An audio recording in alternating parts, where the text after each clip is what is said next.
bazalaki liboso na ba papa batei loba na nzambe mais loba na nzambe o batei en tout cas et pandi penda ba famille tellement makasi salaki ngai pasi komona loi ya maman Olangi tango message on eu par rapport que maman Olangi a kufi papa wana façon abandaki ko plaider azolela salaki ngai pasi komona ba témoignage ya musala maman siliko sala c'était servante de Dieu azolela ke maman ki yi fazi azolela maman ki ite azolela ba regret yekolela na eza par rapport que maman wana kufata fois 10. Oh, maman, ça me fait du mal. On a bandit poser la question, a bandit expliquer que non, en tout cas, maman Langue, il a prêché la division des familles. Oh, division. La division de la famille. Abia zalaki na sainte banakas naye na petit frère naye bazana na niveau Angola mais ba contact ya mbongo et katana par rapport ba kota na église maman Langue. Na ni contact ambo. Est-ce que malamozo déjà frère? Oui, par rapport bon ba toana ba benga kai ba dit que non famille ba bengi biso ya la sorcellerie au niveau ya Kisasa. Mais comment na kufa ya maman? Ndeko na lobi que non maman na te ya bolingote. Maman a prêché à bolingote, maman a prêché à division. Maintenant, on attaque le prophète, attaque Moussa Nzambe. Bon, on a eu la famille belé même dans quatre églises. Oh, bisou fait au Yamba na Kirdam. Balo baka jamais bola maman Langi. Bazolo ba jamais bola mo ya si femisi, bazolo ba si femisi, bakanga batu bandoki, lelo ba nebele ba koma ba faze à cause de maman Langi. Bona. Mais ndeko moko azalaki papa na yakufaki. Assemble la si femisi s'il te plaît. Papa na yakufaki azamona mwasi. Ndeko wana donc papa na kufi, ndeko wana akeko kota retraite. Akiki de ya mama na ye na place ndeko wana ki kokota retraite tango côté retraite jusqu'à ce qui va kundi papa asili ko bote papa na biologique après ndi asili ko bimo wana ni otwana les ba fox papa kufi aboko assistant na obsèque mais ko journaliste na zo biso za pasi eza pasi soki biso basala nzambe to ko panja ba famille na ba fosoyo oyo na yoki na mato inanga par rapport na musala maman Langi salaki oso ndeko wana na zo biso mwana mwasi atiki papa na ye na morgue papa na babimisi ko na morgue jusqu'à ce qu'il dit a du téléphone et akangi yango na keko ta retraite tengo keko ta retraite quel Dieu nzambe nini oya kende ko parce que Bible zo ba ke na puson bana bazeli ba bénéfice ya ba parents lelo maman na tia koli bongo papa na mutaboti tango papa na boti ata maman na ngona ko ko ba kasanga pe msumbongo kunda papa na ye bien sûr mais kolela même papa na ye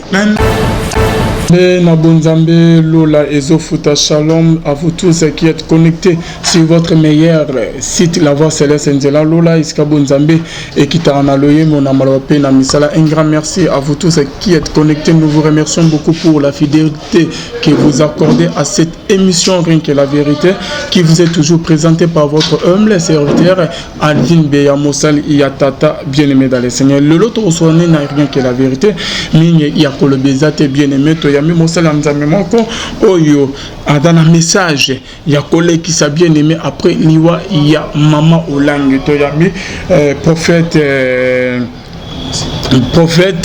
Onésime otome kosoane na mokolo ya lelo bien-aimé adana message ni na kopesa en tout cas vous êtes toujours connecté ayoka ki pesa ngo ya liwa ya maman a kopesa message en tant que prophète bino morobo yokaye bokoyoka olambo yokate un grand merci na bano bazo benga biso bazo komela biso bazawana toujours pona kolanda musala kitoko oyo tozo sala na équipe ya la voix céleste. Papa Onésime shalom. Shalom papa. Bonne santé. Oui, ça va par la grâce de Dieu. Ils ont mon que ça va? Ça va. OK, bande bazo la biso de partout. Prophète Onésime ozali à église ni? Oui, moi dans la église Montagne Sainte. Église Montagne Sainte toujours parler toujours parle ya royaume ote ya batu na nzambe bana nzambe nene ko bongo na motema polobi bana nzambe baza na kati ya royaume ya nzambe donc tous on a besoin te que bana nzambe toujours baza na kati na royaume ya satana mais eloko oyo ezo sala biso pas sur jeune prophète autozoa tozopesa liloba na Nzambe tomoni maman bazalaki liboso na papa batei liloba na Nzambe mais liloba na Nzambe o batei en tout cas et pandi penda ba famille tellement makasi salaki ngai pasi komona loi ya maman Olangi tango message on eu par rapport que maman Olangi akufi na koto na fandi na limité ezaki pe na certain député babengaka Jekoko le même jour on a pas kufaki mais le jour Jekoko akufi ta non Jekoko Misango Mirmir sango bimé qui akufi bon le même cas jour le même jour il y a kufa maman Olangi et Mirmir pe ya Jekoko et bimaki mais il y a akufi te même Jekoko akufi te OK vas-y bon nezondi ya batu nayoki papa moko et message on est ça qui a tellement passé une des journalistes de nouvelles et pensées maman Olangi akufi Jekoko akufi exactement mais où maman Olangi ezala qui vrai mais ya Jekoko ezala qui ba nouvelle ka ndenge ya lokuta ka ndenge ezalaka mais papa moko il paraît que bandekone baza na Angola bandekone baza na Angola mais papa wana façon abandaki ko plaider azolela et sala ki ngai pasi komona ba témoignage ya musala maman siliko sala c'était servante de Dieu azolela ke maman ke yi fazi azolela maman ke ite azolela na ba regret yekolela na eza par rapport que maman wana kufata fois 10. Oh, maman, ça me fait du mal, ça me fait du mal que mon papa na tout na posé papa na question que mon sang Nzambe est au sambelaka mais papa na posé une question oui na za chrétien mais façon maman a memeli makambo ya Nzambe et a memeli on a ba façon moko alobi même hier papa ngolobi elle pense pas que maman langue a koyi comme on a lola oui. Non, lui, il ne passe pas. Oui, parce que selon lui, on a bandit qu'on posait la question, a bandit qu'on expliquait que non, en tout cas, maman langue, il a prêché la division des familles. Oh, division. La division de la famille. Alias qui na sainte banakas naie na petit frère naie baza na niveau Angola mais ba contact qui a mbongo et katana par rapport ba contact na église maman Olangi. Na ndenge contact ambo est-ce que maramozo des frères? Oui, par rapport bon bato wana ba benga kai ba bi que non famille ba bengi biso il y a la sorcellerie au niveau ya Kisasa. Il y a la sorcellerie ba kindo ki makambe belé mais loko ngai na poser moi une question belé na mituni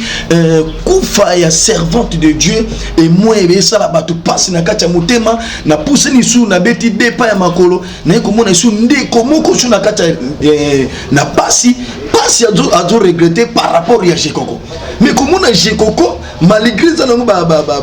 les ont dit mais Jekoko maman na zolo babi que non a sali bolamu ebele asali bolamu asali sabatu boyena wana Jekoko mais Jekoko wana surtout tel na principe boyaza ni serviteur de Dieu asa ni évangéliste ni diacre asa ne ka chef chrétien mais comment les gens commencent à pleurer Jekoko plus que maman Olangi. Mais je mona ba vidéo bande ko bazole la maman Olangi. Non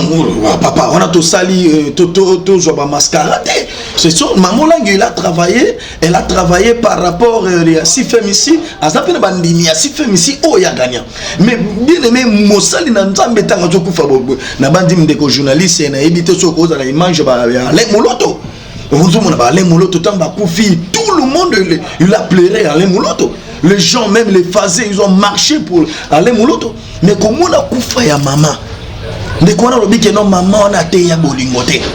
Maman a prêché à bolingoté, maman a prêché à la division. Mais on a attaqué prophète, attaqué Moussal Nzambe. Bon, on a eu la famille belé, même dans quatre églises. Oh, bisou fait au yamba, bakir dame. Balobaka jamais bolamu maman Olangi bazoloba jamais bolamu ya si femme ici bazoloba si femme ici bakangaka batu bandoki lelo bana ebele bakoma bafaze à cause de maman Olangi boyena mais ça kokufa maman Olangi to wi ko betela maboko te parce que na ebele bakoma bafaze na ndenge ni nazo comprendre par rapport ya Kiridam il peut à plus ndeko journaliste na sunga na maloba ndeko moko azalaki papa na yakufaki asambelaka na si femme s'il te plaît papa na yakufaki azamona mwasi ndeko wana donc papa na kufi ndeko wana ake kokota retraite atiki dei ya mama na ye na place ndeko wana ki kokota retraite tango côté retraite jusqu'à ce qui va kundi papa asili kobota papa na biologique après ndi asili kobima wana ni otwana les ba fox papa kufi aboko assisté na ba obsèque mais ko journaliste na zo biso eza pasi eza pasi soki biso basala nzambe to kopanza ba famille na ba fosoyo oyo na yoki na matoyi na nga par rapport na musala mama olangi salaki osomo ndeko wana na zo biso mwana mwasi atiki papa na ye na morgue papa na babimisi ko na morgue jusqu'à ce qu'il a vu téléphone et akangi yango na keko ta retraite tengo keko ta retraite quel Dieu nzambe nini oya kende ko parce que Bible zo bake na pouson bana bazeli ba bénéfice ya ba parents lelo mama na tia koli bongo papa na mutaboti tengo papa na boti ata mama na ngona ko ko bake azanga pe msumbongo papa na ye bien sûr mais kolela même papa na ye on dirait que bon na ndenge na yoka on dirait que kuna vraiment que soki ko kufeli ndeko kumisa nzambe bole bobosa nda adoration beaucoup misana oleke bolela non même Jésus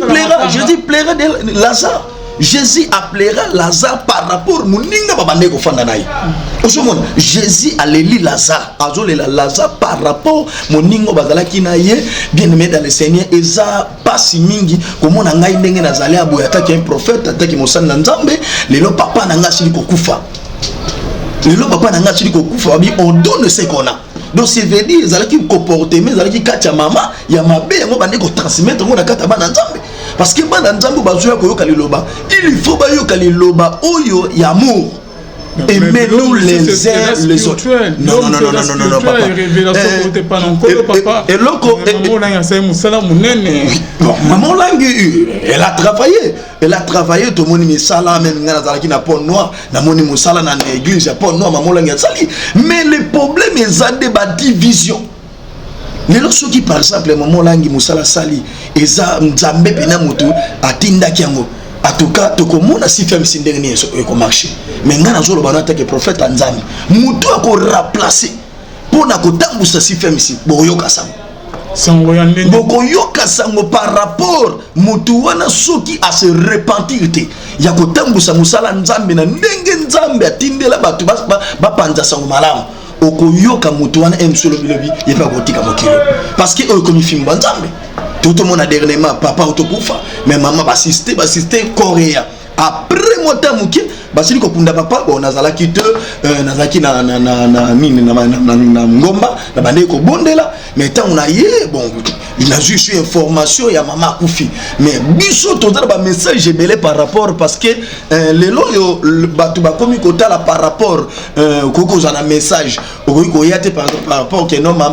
ou bien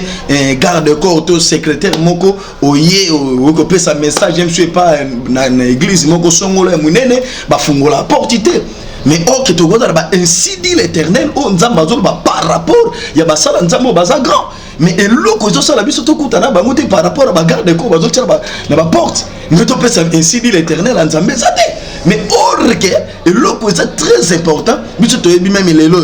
basala nzambe to bande ko travailler na kati ya Bible to moni ba prophète bazalaki na ba message à yepé ayo kutana moninga pese message par rapport ainsi dit l'Éternel. Parce que monsieur conduite à mutuana monsieur yo zo mona ndezo sa ila nzambe monsieur mu PPC bimayo kala mu PPC bimayo ozo mona ndezo na nzambe parce que ya fulu ya batu o moni ke oza na nzambe boy na bone mais o ki mu PPC bima nzamba ko koloba mais to pesa message boy toujours bakale na ba porter moi to confirmer message nzambe message nini yo so ko yo pesa non ba message zebele to lo baté que non par exemple parce que les gens parlent toujours le pour maman kufi ya ngona ba makambo rubime belé ba message na ki bezala que belé par rapport ya ba conduite ya ba sala nzambo bazali boso na biso ba grand et c'est belé et ça est belé ya ebelé. Il y a un message par rapport à la conduite même dans la église bakoti ici bama kiona na kati église bakoti balokuta na kati église nzambe o nini tozote biso tozote nzambo ya vérité la vérité je vous l'ai dit mais le message autre côté message il y a mensonge to côté ici le nom la kati église donc c'est veut dire to côté serpent parce que le père des mensonges c'est le serpent du diable. Directement au côté message et mensonge na quatre église yeba que directement au côté Satan na ça les savoir obi na bande komi tout na sala qui ont de conscience par rapport à ma commis obi tangu Jésus la Bible dit Jésus il est venu pour sauver le monde mais et comme on a tamoko le connaît sala nga pasi tangu nazo tanga écriture wana na côté profondeur ba message té mais na tangi Bible babi batu bazo ko acclamer pour babi misa Barnabas na kati ya prison mais ba Jésus ba pendre sur la croix. Vous comprenez? Et le Kwana, tant on a tangi message, na mitali nga o batemoti no nino yo, mutu aye pour na sauver bango, mais batu baza ko préférer ba bimisa Barnabas so azala ki kulu na azala ki brigand na kati na prison ke ba pendre Jésus na sur la croix. Ndena iko kota na kata profondeur na zoba message par rapport que en tout cas OK et sengela ki Barnabas na kata prison parce que Jésus il est venu pour libérer les gens dans la prison. Et c'est que Barnabas abîme. Son Barnabas abîme était de l'union qu'on accepté que non Jésus aïe comme il s'abat na kata prison. Donc Jésus aïe qui comme il s'abat na kata prison, prison ya kobuka balua, prison ya alongola biso na kata na ba langage yango so tangi même Bible na mokanda ya Romains chapitre 8 premier verset, Bible dit ba na biso aucune condamnation pour ceux qui sont en Jésus-Christ. Aucun lorsque Jésus ni noyo oyo ba mamolangi bazalaki nango beaucoup na banzi na le cas du passage moko ya Romains na pesa ki Romains chapitre 1er au Bible jour ba na biso qui condamnation exatée na ba ceux qui sont en Christ. Tu connais évité na kati évangile lo ba grand na biso na ba mama na biso ndenge ba teli lo ba na nzambe ka nde tozolo ba ngai zo sala ngai passa ta ke mosala na nzambe ozomona batu mbe église mususu lelo église telle église to tcha ba kombo mais tangu mosala na nzambe asili ko kufa na mboka RDC il faut tous les chrétiens toyebana kozana kati ya mawa na kati ya mitema na biso mais poni ba mwa mususu ezo kima na kati ya mitema par rapport conduite ya ba nganga nzambe mususu ndenge bazotambusa lingomba eza pena tellement kitoko te dignité lelo non tout le monde est journaliste na bandi ozotambola ba mikila poto ozotambola banzela utobuna ba kilte mususu na kati église ngai attaque prophète attaque mosala na nzambe ça me fait du mal ozomuna kilte mobimba batu balekisi un pasteur lui parlait des liens kilte mobimba mosala na nzambe azo parler sur ba lien asilisi wana ali ba bandi ba prière ya moto. Bon, yebisanga la Bible zolo banabiso l'importance nzamba kelela na yo et c'est important c'est adoration la louange. Bon, yebisanga ba kilti lelo yo bisika ni nzamba zozo place par rapport à adoration par rapport à louange qui to na kilti moko penabo to bandiko talisa le combo ya Jésus-Christ de Nazareth au bakata na moku c'était Jésus mais to comme ça ngoti na suka Jésus-Christ de Nazareth qui moto a sauvé monde moto a salingana lelo yo a compter biso parmi les vivants qui to sali kilti moko qui za kilti moko ya adoration donc to yeka ko kumisa nzambe to adorer nzambe ndeko za mala mingi mais lelo kilte comment on ga kilte ya kolela batu bazolela nena yo ka place et le place moko na futele pa maman moko maman na do samela si femisi on ga o bato baza ba maman pleurer Jacques mais pleurer Jacques ba maman la balela ga nini bato nzamba sali bazolela lote bazolela pour ba bota na bango na balie ba koko ya kala mais la talinga bien en tout cas donc c'est venu Jésus a katana ta condamnation monté Jésus a katana ta message ya suka ce qu'on a banu bazola na de partout pour na liwa ya mama olangi pe mobaine en tout cas na ko message na nga suka eza par rapport kufa ya mama ngai na lobaki loko kufa ya motu ndela kisakanzela yana batu musu bazela ke ote sambiselu ndeko bula ufandi so na kata kiti okutana Jésus bando sambisa yo kufa ya motu ndela kisakalangage tango ala moloto kufa kito mona ki langage o pelisiu mama ya musicien ote ko kufa nani mama ote kufa en vigo te mama o kufa ya musicien Marie Moussam to mon épée kufa na ye mais kufa Marie Moussam yoro mo na bandi na ebité attaque journaliste ils allaient toujours na balangage na pe na sala ngabe pasi ngeko le gape na mission mais na zoki pe na fox wana te selon molimo mo santu oyo ka ote Marie Moussam mutayambeli biso na gardien o Marie Moussam mutakangibi o Marie Moussam abimeli biso o tout monde de tout la tseke langage si mutu pe na ye pe afani na lola to azana kata royaume ya satana bon maman olangi bon pour na maman olangi bon to komona kaka parcours yo moko zo mona ria na minute servante de Dieu akufi koto corne ali zo ebanate na yo kay ketango pa akufi be tel sincère ba buka kabike ko ba buka ka ba lie ba vite photo kota no ba prière maman a c'est quoi eloko ale sala ki moi pasi mingi ba koti na kata prière ba ibazo prier na façon moko na bandi même na ba jeune na minute ezala ki ko salema mais ba bité maman c'est quoi non les problèmes ezanango prière te ezanango jeune te les problèmes eza conduite pour na koyeba kokota na kati ya royaume nzambe. C'est ça le cosa très important.